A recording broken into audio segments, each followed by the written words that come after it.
a gente tem um paradigma de que uma sala de aula controlada, sob controle, é uma sala de aula silenciosa, com alunos sentados enfileirados, né? Com o professor falando e estudante ouvindo. Então, é aquela sala que a direção passa, a gestão passa, estão todos quietos. Eles estão aprendendo, né? Quando a gente começa a trazer a neurociência e a própria psicologia e olha para a BNCC, esse construir coletivo, esse ser protagonista do processo, não se faz com alunos enfileirados em silêncio.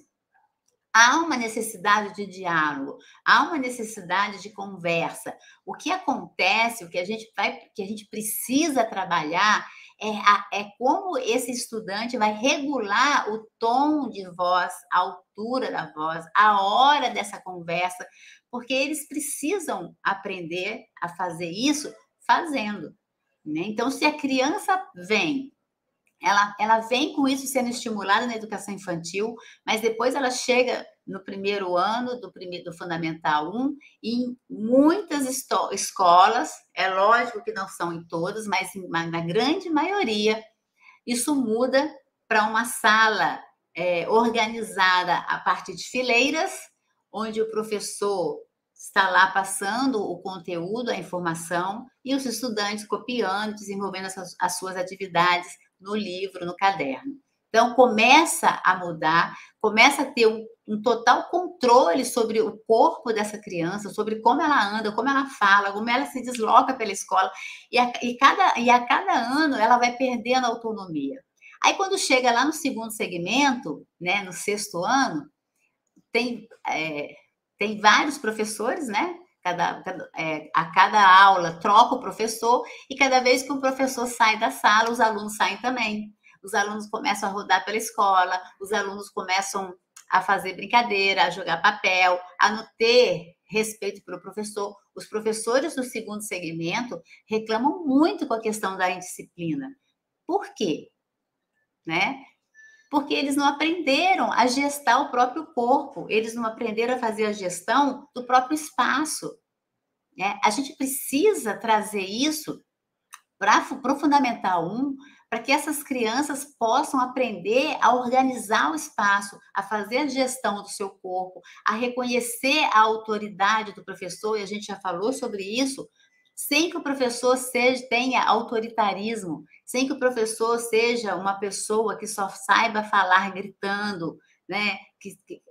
Punindo, porque a gente na escola não tem uma punição física, né? Mas muitas vezes essa criança fica sem recreio, essa criança fica sem aula de educação física, essa criança fica copiando alguma coisa do quadro, ou é colocada para fora da sala, ou é encaminhada para a diretoria, ou tem os responsáveis chamados na escola. São formas de controle de forma negativa, são formas de punição desse estudante.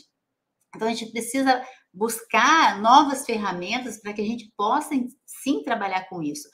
No ano passado, eu estava com uma turma de quarto ano, e eles estavam fazendo a prova Rio, né?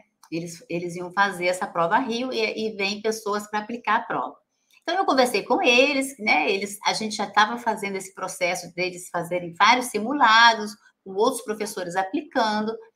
E aí chegou a pessoa, a minha turma é uma turma que no ano passado era uma turma mais agitada do que esse ano, mas era uma turma que não me dava problema, a gente estava trabalhando lá educação socioemocional desde o início do ano, estava tudo bem. Eu saí da sala, porque a gente não pode ficar na sala, e eles ficaram com esse profissional. E eu fiquei no andar de baixo, a escola tem 2 andares, esperando. E aí comecei a ver uma movimentação das outras turmas, né? Já as crianças descendo, e da minha turma ninguém descia, mas eu comecei a ver que a porta estava abrindo, eles estavam indo para o banheiro, estava voltando, eu falei, eu acho que já está terminando, eu vou ficar mais lá próximo, para quando a moça for sair, eu já estou por lá. Quando eu comecei a chegar no corredor, gente, parecia filme. A minha sala, parecia que as janelas iam tremer. Eles estavam gritando, fazendo uma confusão, assim, era uma barulhada, uma coisa assim que eu desconhecia aquilo. Eu falei, gente, o que está acontecendo? E aí eu bati na porta, a pessoa não ouviu, E eu abri a porta. E quando eu abri a porta, que eu entrei, eu fiquei incrédula, assim. Eu não acreditava no que eu estava vendo. Todos rodando pela sala, assim, rodando pela sala. Quando eles me viram entrar, eles começaram a sentar. Eles começaram a sentar, eu não falei absolutamente nada. Eu só fiquei olhando. Eles sentaram, a moça olhou para mim e fez assim: ai, que bom, né? E eu falei: quantos faltam terminar? Ela falou: os 4 que estavam sentados, estavam todos em pé, né? E aí eu olhei para eles, não falei nada, falei para ela: eu posso ficar aqui aguardando? Ela falou: por favor. Aí eu sentei, eles todos sentaram, ficaram quietos. A prova terminou, ela saiu, e aí eles ficou aquele silêncio, gente, mas aquele silêncio, porque eles nem olhavam para mim, eles abaixavam a cabeça. E eu falei assim: alguém quer falar o que aconteceu? E aí eles ficaram em silêncio, eles não sabiam o que eles iam falar, eles não tinham o que falar. Aí uma criança falou: desculpa. Eu falei: não, vocês não têm que pedir desculpa para mim, vocês têm que pedir desculpa para a pessoa que saiu daqui, né? O que aconteceu com vocês? E aí a gente levou essa questão para uma conversa no conselho de classe e a gente conversou muito sobre isso, assim, sobre como é que a gente faz a gestão das nossas ações, porque tinham por mim uma relação de respeito. Eles sabiam eles sabem como eles precisam se comportar dentro da sala, mas mudou o profissional